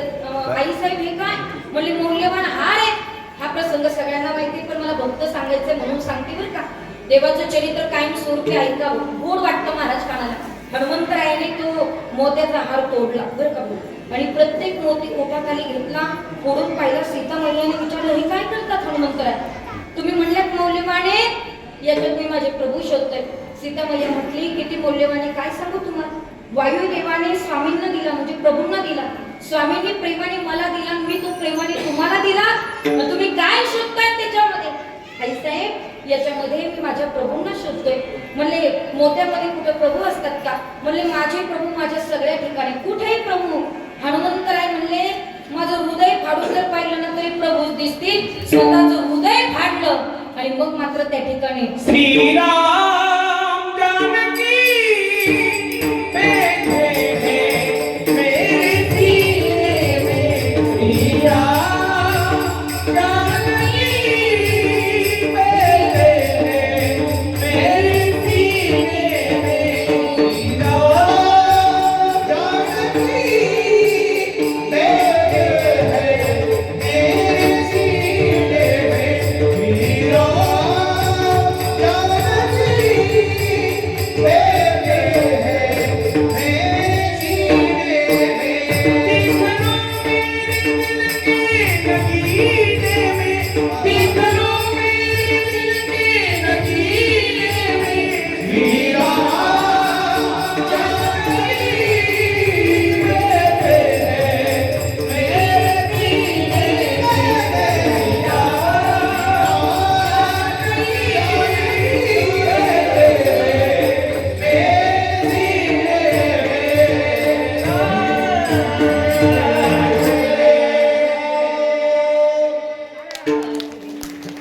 श्री राम जानकी बेटे हे मेरे सीने में देख लो मेरे दीन में. महाराज म्हणतात की ती माझ्या हृदयात बसलेली आहे. बाकी कुठे शोधायची गरज नाही. म्हणून याच्यातलं मला काही नको. त्यांच्या हृदयामध्ये सुद्धा प्रभूच आहेत. असे ते भक्त आहेत आणि अशा भक्तामुळे देवाला शोभा आहे. तुम्ही जर स्वतःचं आत्मपरीक्षण केलं तर तुम्ही स्वतःला विचारा की तुम्ही भक्त आहात का? मग आपण कशावरून सिद्ध करू? हे बघा, वरपंगी भक्ती देवाला चालत नाही. अंतःकरणापासून सकाळी तुमची देवपूजा, भगवंताचं नामस्मरण, दिवसभरामध्ये एक पुण्याचं काम तुम्ही करत असाल. कदाचित तुमच्या घरामध्ये खूप आहे पण एखाद्या भिकाऱ्याला जीव घालत असाल. एखादा सिग्नलवर एखादा मुलगा भेटला, समजा त्याच्या डोक्यावर टोपी नसेल तर तुम्ही टोपी सुद्धा घेऊन देत असाल तर हा परमार्थच आहे. ही भक्तीच आहे. बाकी कुठे जायची गरज नाहीये. म्हणून तुम्ही भक्त आहात असं जर स्वतःला आत्मपरीक्षण करायचं असेल तर दिवसभरामध्ये आपण चिंतन किती करतो, नामस्मरण किती करतो, तर त्याला भक्त म्हणता येईल. भक्त ही सीता जेते ही उदास, भक्त ही सीता जेते ही उदास, भक्त ही सीता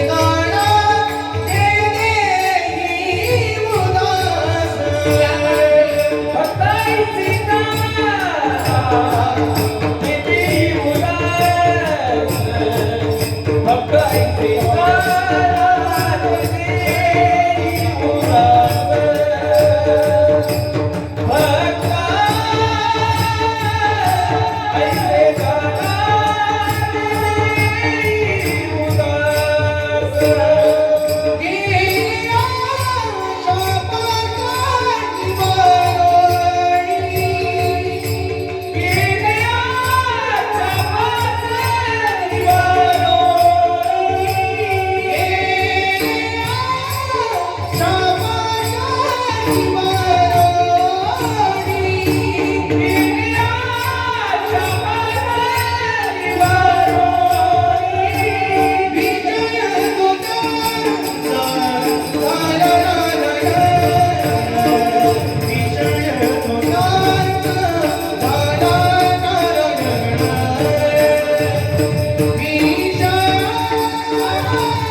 गावचं कार्य आहे, जेवण आहे, मला ज्ञात आहे. आपण थोडा पटकन आवरूया. भक्त ऐसे जाना जे देही उदास केले आशापास निवारून. त्या भक्तामुळे देवाला दोन गोष्टी मिळतात, एक रूप आणि दुसरी सेवा. नाही तर तो कसा होता, रंग नाही, रूप नाही, नाही वर्ण छाया, निर्गुण निराकार, तो चिरगुराय. त्याला आकाराला लपून आणलं आणि याला रूपामुळे त्याचं नाव भक्त आहे. म्हणून भक्ता बिन देवा कैसी रूप घडे सेवा. ऐका, भक्ताशिवाय देवाला दोन गोष्टी प्राप्त होत नाही. पहिल्या चरणामध्ये रूप आणि सेवा. भक्त आणि देवाचं नातं कुणाप्रमाणे आहे? सोना आणि हिऱ्यासारखं आहे. त्यांना एकमेकांशिवाय शोभा नाही. जसं भक्त आणि देवाचं नातं हिरा आणि सोन्यासारखं आहे, तसं भक्ताशिवाय देवाला दोन गोष्टी तसं देवाशिवाय भक्ताला एक गोष्ट मिळू शकत नाही. काय? देवाविन भक्ता कोण देते निष्कामता. देवाशिवाय भक्ताला एक गोष्ट प्राप्त होऊ शकत नाही, त्याचं नाव आहे निष्कामता. पण ऐका, जसं भक्त आणि देवाचं नातं हिरा आणि सोन्यासारखं आहे, तसं देव आणि भक्ताचं नातं आई आणि मुलाच्या नात्याप्रमाणे आहे. आई मुलाचं नातं अत्यंत गोड आहे. महाराज, आई आईचे तू. या जगामध्ये आई का म्हटलंय? कारण आईसारखा कळवळा कोणालाच नाही. तुम्ही बघा ना, पंढरपूरच्या वारीमध्ये तुम्ही आम्ही जातो, एकमेकाला आपण पाहतो, प्रत्येकाला नाव आहे. तुम्हाला नाव आहेत, मला नाव आहे, सगळ्यांना नाव आहे, इथं असलेल्या सगळ्या वारकऱ्यांना नाव आहे. पण संजू भाऊ, आपण जर एकमेकाला जर भेटलो तर आपण एकमेकाच्या नावानं कधीच आवाज देत नाही. मग काय म्हणतो आपण? माऊली. का बरं आपण विठोबा म्हणत नाही एकमेकाला? का बरं आपण कृष्ण म्हणत नाही एकमेकाला? का बरं राम म्हणत नाही एकमेकाला? कारण माऊली शब्दामध्ये प्रेम दडलंय. कारण तुम्ही पहा, प्रत्येक वेळेला जगद्गुरु तुकोबारांच्या काही गोष्टी घडल्या नाही ना, त्यावेळेला तुकोबारांनी विठोबा म्हणून आवाज नाही दिला, तर त्या पंढरपूरच्या विठोबाला सुद्धा विठाई म्हटलं.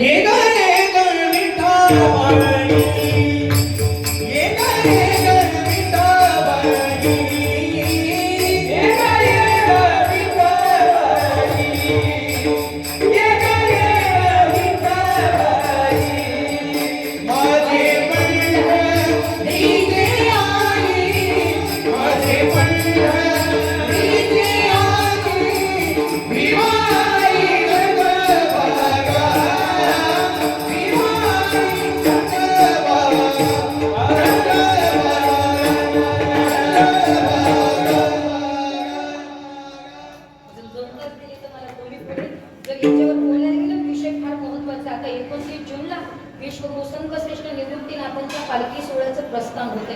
एक लक्षात ठेवा, तुम्हाला नाही पूर्ण 28 दिवस चालायला जमत ना, तर माझी तुमच्या सगळ्यांच्या पायाला हात लावून विनंती, कोटमगावकर, तुम्ही सगळ्यांनी निदान प्रस्थानला तरी या. पालखी सोहळा काढून द्यायला तरी या. हे पुण्याचं काम आहे. समजा नाही तुमचं तिथे येणं झालं ना, तर तुम्ही तिथं मात्र त्या ठिकाणी मैरवणीत तरीपर्यंत या. नाही मैरवणीत येणं झालं, सातपूरला या. सातपूरमध्ये नाही येणं झालं, पंचवटीत या. पंचवटीत नाही येणं झालं तर निदान मुक्तीधामला तरी या. नाही मुक्तीधाममध्ये येणं झालं तर पळशा तरी यावं. काही लांब येतं तुम्हाला, पण तरी काही येतच नाही, तो अजिबात नाही. त्यांना काय होते त्यांचं त्यांनाच माहिती. पण लक्षात ठेवा, या निवृत्तीनाथांबरोबर 2 पावलं तरी चला बरं का सीमाताई. या सगळ्या बायकांना घेऊन या. निदान मात्र त्या ठिकाणी निवृत्तीनाथांची पालखी काढून द्यायला तरी या. 2 दिवस 1 दिवस चला निवृत्तीनाथांबरोबर. खूप आनंद येऊ. पण काही बायका अशा भेटतात ना मला रगे, ते म्हणतात ताई एवढ्या वर्षी पोराचं लग्न होऊ द्या, पुढच्या वर्षी नक्की. पुढच्या वर्षी तुम्ही येत नाही, तुम्हाला एक सांगा, पुढच्या वर्षी आपण जिवंत राहू याची काही गॅरंटी नाही, अजिबात नाही. म्हणून आता चला. 29 तारखेला पालखी प्रस्थान होणार आहेत माऊली. सगळ्यांनी या, निवृत्तीनाथांना काढून द्यायला या. नाही कुठं ते 1 दिवस तरी चला निवृत्तीनाथांबरोबर. तुम्हाला सांगू खूप आनंद आहे. माऊली किती काळजी घेतात निवृत्तीनाथ. तर मला माहिती आहे, माझं तर असं आहे, म्हणजे तुम्हाला खोटं नाही सांगत, मोठ आहे की नाही सांगत, स्तुती नाही करत. आता तुम्ही पाहिलं, रोज त्यांनी गाडीत बसायची सवय लागली बरं का, रोज. मग आमच्या घरच्यांना प्रश्न पडतो, ही कोण चालती का नाही एवढं 28 दिवस. पण खोटं नाही सांगत, 28 दिवस चालते. अगदी मात्र रंग बदलून जातो माझा, पण तरी सुद्धा पंढरपूरपर्यंत माझी विठाई मला इतकी सांभाळून नेते ना, कोणाला काही गरज पडत नाही म्हणायची गरज मला अजिबात नाही.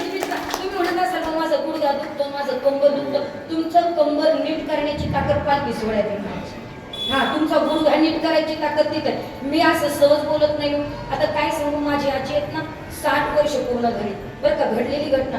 आजी आहेत ना लग्नाला 60 वर्ष पूर्ण झाले. वाऱ्या करायची पहिल्यापासून सवय आमच्या घराण्याला. आणि मग आजी वारीत चालली. पळशामध्ये काटा भरला पायामध्ये. आमच्या घरचे सगळे म्हणे एवढा मोठा काटा भरलाय, पाय सुजला, आता तू वारीला जाऊ नको. तर मात्र त्या ठिकाणी माझी आजी इतकी खुशी. आता बरेच कीर्तन ऐकले. आजी म्हणली, बघ काटाच भरलाय ना, दुसरं काही झालं नाही ना. मग त्याला काळजी असेल, तो जिजाबाईचा जर काटा काढायला गेला तर माझा का नाही येणार. आणि तुम्हाला सांगते, 28 दिवस माझी आजी पायामध्ये काटा घेऊन चालली आणि बरोबर पंढरपूर मध्ये गेली. चंद्रभागेत स्नान केलं, काटा आपोआप गळून पडला. तुम्ही येऊन तर पाहू, सगळे आजार बरं करतात. तुम्हाला एक सांगू का, तिथं चालणं म्हणजे वर्षभराची एनर्जी प्राप्त होते. आणि म्हणून चाललं पाहिजे. तुम्ही या, म्हणून त्याला विठाई म्हटलं. आईसारखी काळजी घेतो. म्हणून पहा तुम्ही कृष्णाई म्हटलं काही त्या ठिकाणी, कृष्णाला सुद्धा कृष्णाई म्हटलं. आजही तुम्ही वृंदावनात गेला ना, कृष्ण कृष्ण नाही म्हणावं लागत, राधा राधा म्हणावं लागतं. कारण आई जेवढी काळजी करते तेवढं वडील काळजी करत नाही. म्हणून भक्त आणि देवाचं नातं जसं हिरा आणि सोन्यासारखं आहे, तसं देव आणि भक्ताचं नातं आई आणि मुलाच्या नात्याप्रमाणे आहे. हे महाराज अभंगाचं शेवटचे. तुका म्हणे बाळ, तुका म्हणे बाळ, तुका म्हणे बाळ, तुका म्हणे बाळ, तुका म्हणे बाळ, तुका म्हणे बाळ, तुका म्हणे बाळ, तुका म्हणे बाळ, तुका म्हणे बाळ, तुका म्हणे बाळ, तुका म्हणे बाळ, तुका म्हणे बाळ.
कारण आपल्याकडे वेळ कमी होता, फास्ट गाडीने जायचं होतं. पण चारही चरण माझ्या बुद्धीच्या क्षमतेप्रमाणे, माझ्या परमात्म्याच्या कृपेने जसं सोडवता येईल तसं सोडवण्याचा प्रयत्न केला.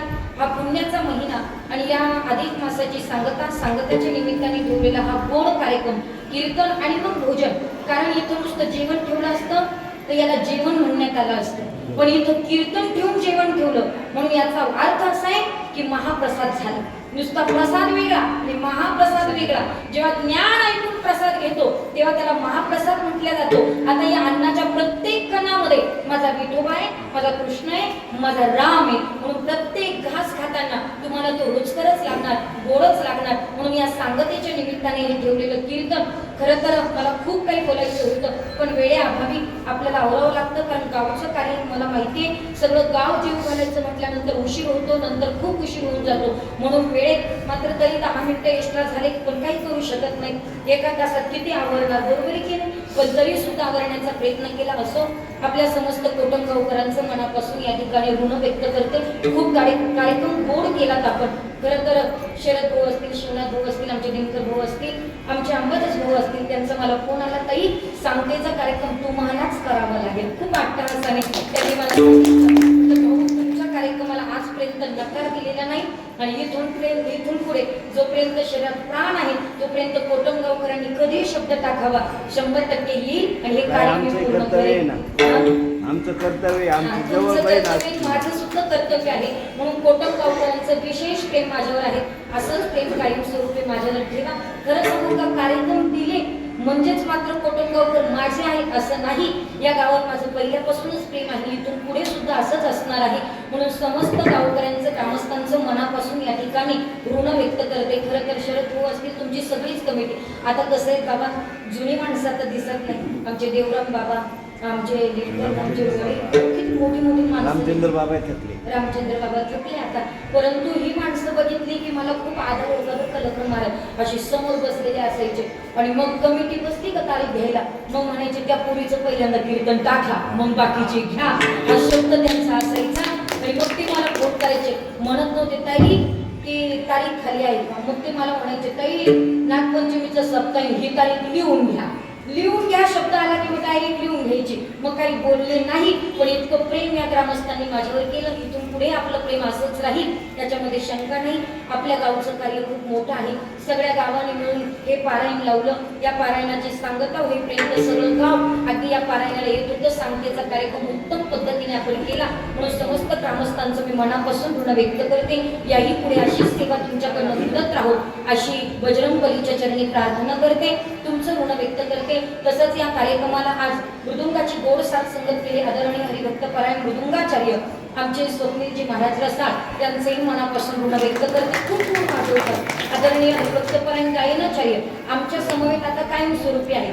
आमच्या बरोबर एखादी व्यक्ती राहिली ना दादा की मग ते आमचे जिव्हाळ्याचे नातं निर्माण होतं. फक्त ते टिकवता आलं पाहिजे, पण तुम्ही टिकवाल अशी अपेक्षा आहे. पण असं आदरणीय हरिभक्त परायण गायनाचार्य आपले विशालजी महाराज त्यांचं सुद्धा मनापासून गोड आवाज आहे आणि आपल्या जिल्ह्यात आता तुम्ही जिल्ह्याचं म्हणजे तिकडे लांबचे नाही, सिन्नर तालुक्यातले डुबेर गावचे, म्हणून त्यांचे मनापासून ऋण व्यक्त करते. आदरणीय हरिभक्त परायण गायनाचार्य आमच्या समवेत कायम स्वरूपी महापुराण असेल, श्रीमद भागवत कथा असेल, त्यांचं काम असेल ते मला म्हणायचे काही तुम्ही कथा कर, बाकीचं सगळं मी सांभाळून. म्हणजे कथेचा अभ्यास केला तुम्ही करा, बाकीचं सगळं आमच्यावर अवलंबून, असं प्रोत्साहन देणारं व्यक्तिमत्व. नाही तर काही म्हणतात हे जमलं नाही ते जमलं नाही, पण त्यांचं कथा झाली तर काही अशी कथाच कोणाची ऐकली नाही, इतकं प्रोत्साहन महाराज. आणि म्हणून असे असणारे आमचे लखनजी महाराज त्यांचंही मनापासून ऋण व्यक्त करते. आदरणीय आमचे टीडी डॉक्टर साहेब त्यांचंही मनापासून ऋण व्यक्त करते. आमच्या गावचे आमचे संजीव भाऊ त्यांचंही ऋण व्यक्त करते. आदरणीय आमचे गावचे असणारे खरं तर त्यांनी आता महिला सप्ताह घेतला ताई, मोगावाल्यांनी महिला सप्ताह घेतला. त्यांनी महिला सप्ताह तुमच्या सप्त्याची पत्रिका पाहिली, तुम्ही गेले असेल की तुम्हाला आनंद वाटला, महिलांना तुम्ही फार मोठं प्राधान्य दिलं. असो याही पुढे असंच प्राधान्य देत चला, नाही तर बाईचं चालत नाही, याचं चालत नाही, अजिबात असं करायचं नाही. सगळ्यांचं चालतंय, आपल्याला काय करायचं आहे महाराज. काही काही असे नमुने राहतात, पाहायचं आहे ना आणि ते सप्त्यात पाय देणार नाही, मग त्याने सप्त्यात पाय नाही दिला तर मग देव त्याला निरोप देतो कायमचा. म्हणून एक लक्षात आहे, इथं भेदभाव करायचा नाही. गोड सप्ताह केला. आमचे एकनाथ भाऊंची पालखी सोहळ्याची सेवा खूप मोठी आहे. एकनाथ भाऊंची वारी खूप चांगली, संजीव वारीमध्ये त्यांची सेवा आहे. म्हणून एकनाथ भाऊ तुमचे मनापासून ऋण व्यक्त करते. आमचे चाळेगावचे आमचे रावसाहेब भाऊ आणि त्यांची सुद्धा चाळेगावकरांच्या सेवेमध्ये आमचे रावसाहेब भाऊंची सेवा म्हणजे खूप मनोभावे तुम्ही त्यांना कधी भजनाला बोलवा ते मात्र येणार, कधी टाळणार नाही. याचं भजन त्यांना गावातल्या गुंडागिरीशी काही मात्र केलं देणार नाही, कोणाचे असू द्या ते येणार म्हणजे येणार. फार नम्र स्वभाव, त्यांचंही मनापासून ऋण व्यक्त करते. सगळी मात्र त्या ठिकाणी आपण सगळी कोटमगावकर मंडळी, हिंगणवेडेकर मंडळी, नवे नवे मोहगावकर मंडळी, सामनगावकर मंडळी, अगदीच मात्र त्या ठिकाणी जाखोरीकर असेल, आपल्या सर्वांचं मनापासून ऋण व्यक्त करते. पंचक्रोशी या ठिकाणी उपस्थित झाली, सर्वांचं ऋण व्यक्त करते. तसंच आदरणीय हरिभक्त परायण हा मृदुंगाचारी गावचाच आहे ना आपल्या गावचा आहे. बाबा डॉक्टर साहेबांचं चांगलं घडवलं तुम्ही. बाबा मुलगी घडवा कीर्तनकार बनवा म्हणजे काही अडचण राहणार नाही गावामध्ये. आणि म्हणून फार गोड वाजवणारे, काय नाव आहे त्यांचं, सार्थक. एक सांगू डॉक्टर साहेब, तुमचं नाव सार्थक केल्याशिवाय राहणार नाही. सार्थक चांगल्याच्या ठिकाणी क्लास लावा, ज्याला जे पोषक आहे ना ते शिकवण्याचा प्रयत्न करा. आणि त्यांना जर तुम्ही बघा एखादा अर्धवट वाजवणार त्याच्याबरोबर जर राहिलं ना तर मग काही नाही. कीर्तन वाजवायला चांगल्याच्या संगतीत असलं पाहिजे, चांगल्या संस्थेमध्ये त्यांना टाका, खूप नाव उज्ज्वल करेल. त्यांचे मनापासून ऋण व्यक्त करते. त्याच पद्धतीने चोप भारतात चोपदार आपल्या गावचे मला फार आनंद वाटतो. आता मोहगावचे आता सगळ्या कोटमगावकरांचं मोहगावकरांशी चांगला संपर्क रस्ता चांगला झाल्यामुळे वाढला. बरं तुम्ही एकमेका सहाय्य करू वगैरे संत फार गोड आहे. एक मोहगावचे एक कोटमगावचे, आता आमच्या कोटमगावकरांनी नाव इतकं उज्ज्वल केलेत ना. मला चोपदार लागले ना मला बाकी कुठं फोनच करत नाही, दादाला फोन केला का हजर, मग काही ताण नाही त्यांचा. असे नाचतात की मात्र त्यांना सांगावं लागतं स्टेज तुटल कमी नाचतात. त्यांचे मनापासून ऋण व्यक्त करते. आदरणीय आमचे काही नाही बसा बसा बसा बसा काही नाही. काय मला वाटलं साप आहे का काय. आदरणीय आमचे सोपण मामा या ठिकाणी उपस्थित झाले. सोपण मामांचं फार मोठं पेटी हार्मोनियम खूप गोड वाजवतात बरं का, त्यांचे मनापासून ऋण व्यक्त करते. त्याच पद्धतीनं समस्त ग्रामस्थ मंडळी आपल्या सगळ्यांचं ऋण व्यक्त करते. दादा आपले ऋण व्यक्त करते. तसंच साऊंड सिस्टीम उत्तम ऑपरेटिंग छान आमच्या नवनाथ महाराजांचं नाव खूप मोठे खूप आणि मला वाटतं कोटमगावकरांना मीच नंबर दिला होता तो नाचून वाजवतो ताई, मला लय आवडतो. नाचून नाचून वाजवतो. नाचून वाजवतो, हा. आज तर म्हणजे त्यांचं बटन पण चालू करून वाजवलं आणि मला खूप मोठं सहकार्य लाभलं. नवनाथ भाऊ असंच प्रेम तुमचं माझ्यावर असू द्या. खूप गोड साऊंड सिस्टीम उत्तम स्वभाव आहे. थोडे स्पष्ट आहे, बोलून थोडी सडीतोड आहे. आता तुमच्याकडे आले होते की आपले बाळासाहेब भाऊंचं नेमकं तुमच्या वडिलांच्या कार्यक्रमाला आपण बोलवलं होतं तेव्हा इंदुरी करायला सुद्धा घसरून काढलं होतं. मला चांगलं आठवतं. गोड आहे, त्यांचा स्वभाव जरा स्पष्ट आहे. अशी माणसं बोलावर फटकन असतात पण गोड काम करतात. नवनाथ महाराज तुमचंही मनापासून ऋण व्यक्त करते.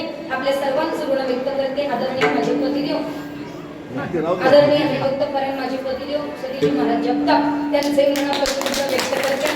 आमच्या हिंगणवेड्याचे शिवाजी भाऊ वाघ. आता खरं तर हिंगणवेड्याचं प्रेम थोडं कमी व्हायला लागलं पण वाढलं नक्की. कमी करू जेव्हा नका. पैसे कमी होतील ना तेव्हा वाढेल त्यांचं प्रेम. कारण कसं आहे जोपर्यंत पैसा जास्त आहे तोपर्यंत मोठे महाराज आणावे वाटतात. मग पैसा संपला का मग तालुक्यातले बळ करतात. पण असो त्यांच्या गावात फार मोठ्या सेवा मी केल्या. शिवाजी भाऊंचं माझ्यावर विशेष प्रेम आहे. त्यांचे मनापासून ऋण व्यक्त करते. आपण सगळे जमलेलो आमच्या सीमाताई असतील माझ्या महिला वर्ग कोटमगावच्या महिला म्हटलं की मला फार जवळच्या त्यांनी खूप काही योगदान विचारलं ताई बरं आहे का मग कोटमगाव म्हटलं का मग एक जवळचं नातं निर्माण होतं. त्या सगळ्यांचं मनापासून ऋण व्यक्त करते. आम्हाला भाऊ तुमचं ऋण व्यक्त करते. तुम्ही सांगितलं मी आले आपल्या सर्वांचं ऋण व्यक्त करून या ठिकाणी सेवेला पूर्ण विराम देते. फार झालाय 9:15 वाजले बरं का. जास्त वेळ घेतला नाही 15 मिनिटं जास्त घेतली तुमचे. सगळ्यांना विनंती आहे सगळ्यांनी हात वरती करायचे. गोड असं विश्वगुरु संत श्रेष्ठ निवृत्तीनाथांचं आपण भजन करतो. विठोबा